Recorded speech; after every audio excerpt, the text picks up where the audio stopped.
많은 사람들이 자신이 혈압이 높은지도 모르고 지냅니다.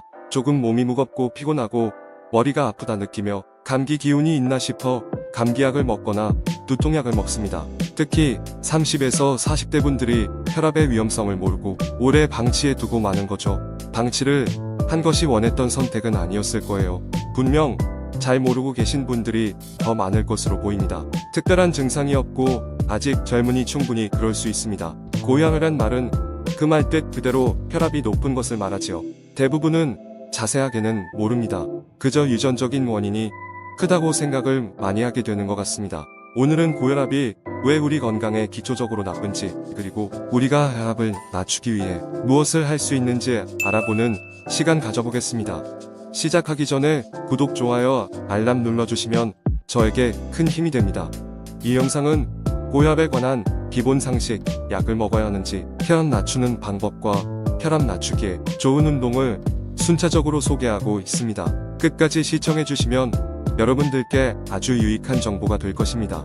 고혈압이 우리 건강에 미치는 영향, 너무 방대하고 디테일하게 그 뜻을 알고 파헤치기보다는 기본적인 지식을 쉽게 터득함으로써 우리가 예방하고 대응할 수 있게 준비를 한다는 자세로 이 영상 봐주시면 도움이 될 것입니다. 우리의 몸은 긴 혈관으로 머리에서 발끝까지 이어져 있습니다. 심장에서 대동맥으로 혈액을 뿜어내는데 여기서 그 혈압이 열혈을 합니다.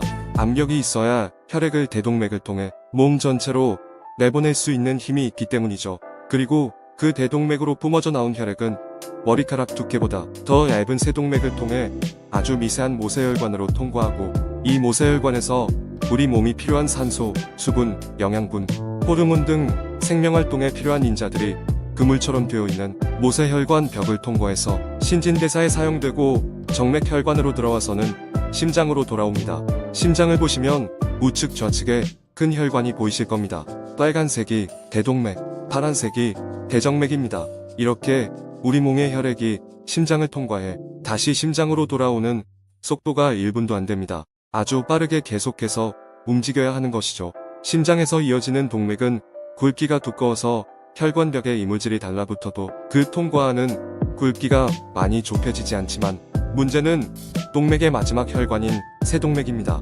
앞에서 말씀드렸듯이 세동맥은 머리카락 두께보다도 얇고 여기서 우리 몸에 필요한 영양소가 세포를 통해 여러 장기들로 전해집니다. 혈액에 콜레스테롤, 중성지방, 포도당 등이 과다하게 높으면 세동맥에 이물질이 쌓이게 돼서 좁아지게 되고, 혈액이 통과하기가 어려워서 그것을 통과시키려고 더 높은 압력이 필요해 혈압이 높아지게 됩니다.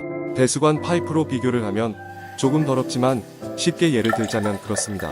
기름이나 머리카락 같은 것들이 더러워진 파이프 벽에 계속해서 붙으면 물이 내려가는 속도가 느려지고, 그것을 뚫으려면 뚫어뻥이나 화학약품 또는 긁어내는 방법이 있지요. 여기서 뚫어뻥의 역할은 배수관 파이프를 심폐소생술같이 압박을 하듯이 압력을 가해야 이물질을 제거하고 물이 내려가게 되지요. 우리 혈관도 이물질이 쌓이게 되면 계속해서 쌓인 때 위에 또 쌓이게 되고, 염증이 생겨서 각종 염증세포들이 혈관 내벽에 쌓이게 됩니다. 통과하려는 혈액은 많은데 통과를 못하니 과하게 비집고 빠져나가려니 혈압이 높아질 수뿐이 없는 지경이 되는 것이지요. 이렇게 혈압이 높아지면 혈관의 이물질들이 더 빨리 붙게 됩니다. 악순환의 연속이 되는 것이죠. 혈압이 높은 상태로 계속 방치를 하게 되면 혈액 공급이 윤활하지 않아서 다른 장기에 치명적이게 됩니다. 혈액을 통해 그 안의 세포들이 우리 몸 구석구석 영양소를 보내게 되는 거지요. 세포는 영양분을 여러 장기에 옮기는데 혈액이 혈관이 막혀서 통과하기가 어렵게 되면 영양소가 모자라 신부전, 간경변, 족부궤양, 심부전 등 건강에 아주 치명적입니다. 그래서 고혈압이 침묵의 살인자라고 하는 것입니다. 그럼 우리는 약을 먹어야 하나요? 저도 이 부분이 궁금해서 많이 알아보고 저 또한 혈압이 높다는 것을 알게 되어 10불도 내친 김에 당기라고 혈압재는 기계를 주문했습니다. 오늘 온다고 하니 오늘부터 관리에 들어가야겠습니다. 이렇게 지식이 쌓이게 되니 그 위험성과 중요성을 알게 돼서 우리가 더 건강하게 몸 관리를 할 수 있는 것 같아요. 고혈압을 진단받으려면 수축기 혈압 140 이상, 이완기 혈압 90 이상이면 고혈압 1기입니다.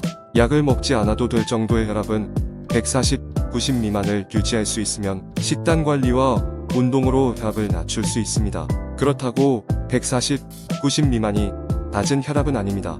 고혈압 진단 전 단계입니다. 정상 혈압은 120, 80 미만이니 한참 높은 수준임은 확실합니다. 140, 90 이상이면 위험하니 약을 드셔야 할 것 같습니다. 고혈압은 혈압이 심각하게 올라가기 전까지는 증상이 거의 없다고 보시면 됩니다. 간혹 두통이나 어지럼증이 나타나는 정도입니다. 특히 남성분들이 여성분들보다 치료를 받지 않으려는 경향이 강하다는 통계를 보았습니다. 그만큼 여성분들이 앞장서서 자신의 건강관리를 더 우선시하는 편이지요. 그래서 여성이 남성분들보다 더 오래 사는 이유 중 하나인 것 같습니다. 남성분들도 조금만 시간을 내쉬어서 조금 귀찮더라도 꼭 관리하시고 우선 정기적으로 혈압 체크를 하시기 바랍니다. 고혈압으로 인한 다양한 합병증이 생기는데 그 중에 특히 남성분들의 뇌졸중 사망률이 높습니다. 뇌졸중은 고혈압으로 인한 합병증 때문에 생긴 증상으로 뇌졸중까지 간 상태이면 병세가 심각하리만큼 진행된 상태라 볼 수 있습니다. 혈압을 낮추기 위한 방법. 혈압을 낮추기 위해 약 말고 우리가 할 수 있는 범위가 꽤 넓습니다. 그만큼 조금 더 부지런하면 될 것 같습니다. 우선 우리가 실천해서 위험인자를 조절할 수 있는 것에는 운동이 우선이고 그 다음은 나쁜 습관을 고치는 것입니다. 비만인 사람들이 고혈압이 많이 나타나는 이유는 비만 환자는 신체 활동이 적은 편이어서 몸의 신진대사가 떨어져서입니다. 체중을 조절하면 고혈압도 사라질 수 있습니다. 나쁜 습관에는 담배가 있습니다. 흡연은 혈관을 수축시켜서 고혈압을 유발합니다. 그 다음에 우리가 매일 먹는 음식에서도 혈압을 낮추는 방법입니다. 짠 음식이 안 좋다는 것은 거의 모든 분들이 아실 겁니다. 한국 음식이 조금 짠 편이기 때문에 살짝 싱겁게 드시고 물을 많이 섭취하시면 좋겠습니다. 물은 꾸준히 하루 2리터씩 마시는 것을 권장드립니다. 평상시 물을 잘 마시지 않다가 물이 마시고 싶다고 느끼실 때는 벌써 몸이 물이 너무 없어서 신호를 보내는 것입니다. 화분이 바짝 마를 때 부랴부랴 물을 듬뿍 주는 것처럼 신호가 보여야 그때서야 마시게 되면 벌써 몸은 탈진 상태인 것입니다. 또한 과도한 스트레스는 만병의 근원이지요. 스트레스 또한 혈압을 올리고 체중도 증가하게 만듭니다. 스트레스를 받으면 육구불만도 생기고 폭식을 한다거나 달달한 케이크부터 초콜릿이며 자꾸 땡기게 되어 있습니다. 물을 많이 마신다. 짠 음식 섭취를 줄인다. 운동을 꾸준히 한다. 이렇게 되면 저절로 체중도 줄어들 수 있을 것입니다. 10kg 빠지면 혈압이 약 5에서 20 수은주 밀리미터 감소한다고 합니다. 건강도 찾고 날씬해지고 일석이조입니다. 고혈압에 좋은 운동은 전 영상에서 얼마 전 제가 엄마를 모시고 응급실 다녀왔다고 했지요. 알고 보니 엄마가 어디서 보고 운동을 땀이 흠뻑 나게 해야 효과가 좋다고 보셔서 3주 정도 전부터 많이 뛰는 운동을 하셨다고 하네요. 그런데 저희 엄마는 고혈압 환자이시고 오래전부터 알고 계시는데 과도하게 뛰는 운동은 혈압을 높여주게 돼 있어요. 그 말을 듣고 응급실 다녀온 후부터는 그런 운동 하지 말고 가벼운 운동만 하시라고 했더니 사실 혈압이 치솟는 일이 없어지셨네요. 운동이 건강에 좋긴 하지만 본인의 상태에 맞는 운동을 해야지 과한 운동은 오히려 해가 될 수 있습니다. 빨리 오랜 기간 뛰게 되면 심장박동이 빨라지고 그러면 더 빨리 심장에서 혈액을 내뿜게 되는데 이미 좁아져서 혈압이 높은 환자가 그렇게 하면 혈액이 세정맥을 쉽사리 통과하기가 더 어려워지겠죠. 그래서 혈압 스파이크가 생기는 것입니다. 엄마가 구토도 하셨다고 하시더라고요. 그런데 식중독 같은 증상이신 줄 아시고 운동이 문제라는 건 꽤 늦게 후회야 하셨어요. 큰일 날 수도 있는 아주 위험한 행동인 것 같아요. 그저 가벼운 유산소 운동이면 됩니다. 30분 이상 빨리 걷는 운동이나 자전거 타기가 아주 좋은 운동입니다.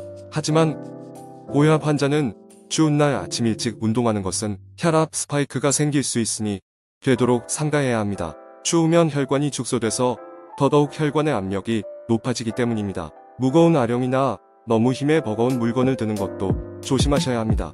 너무 무거운 것을 들 때 가끔 핏줄이 팽팽해지는 것을 보신 적 있으시죠? 이러니 가벼운 아령으로 근력 운동도 꾸준히 하시는 것을 권해드립니다. 운동 전에는 꼭 스트레칭을 하시고 일주일에 3회 이상 30분 정도 꾸준히 하시면 혈압을 낮추는데 아주 좋습니다.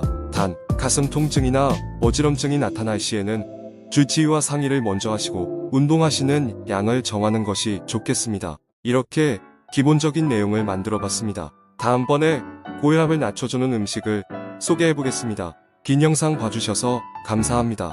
여러분의 구독과 좋아요는 저에게 큰 힘이 됩니다. 다음 시간에 뵐게요. 감사합니다.